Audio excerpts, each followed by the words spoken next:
And actually, we should probably move away from the specifics of this case, just bring it back to what I was wanting to talk to you about, which is the general idea that companies can fold and then represent themselves without.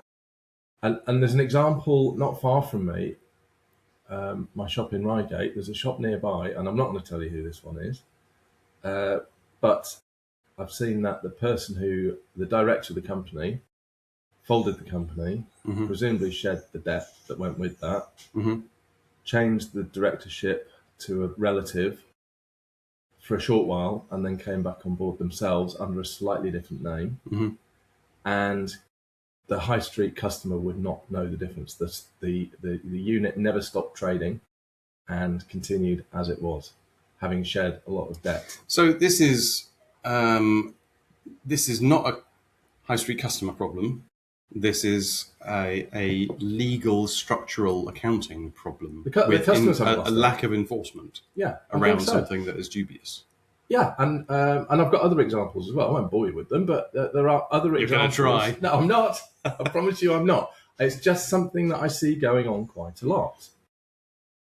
All right, one more example. Okay. There's another trader. There's another trader a little bit further away from me in Reigate. They're currently bust.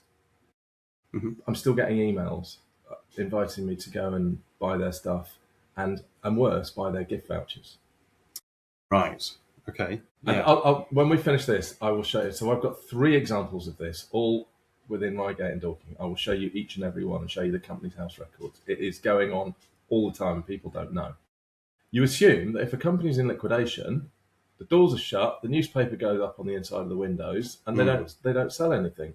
In all 3 cases, that's not happening. They're all continuing to trade, having gone into liquidation.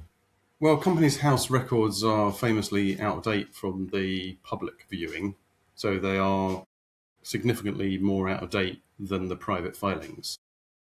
So your private filings might be, let's say, the end. If your financial year ended at the end of last month, your company filings would have gone in this month, but they won't be publicly available until probably January. Oh, I know. But then if you look at these, then there's clear indications that people have got liquidators appointed some months ago, even years ago, maybe.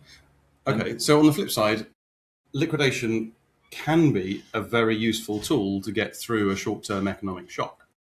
That's not to say necessarily that you shouldn't honour your debts, but the thing that you highlighted there, which is slightly more dubious, is selling gift cards, which actually have a face value only in the establishment that is trading, if indeed they are trading as a going concern. But if you talk to investors, if you ever talk to an investor and they see the phrase going concern, it means basically the business is still in real trouble. There is some revenue coming in, but it is an insurance phrase which means nothing.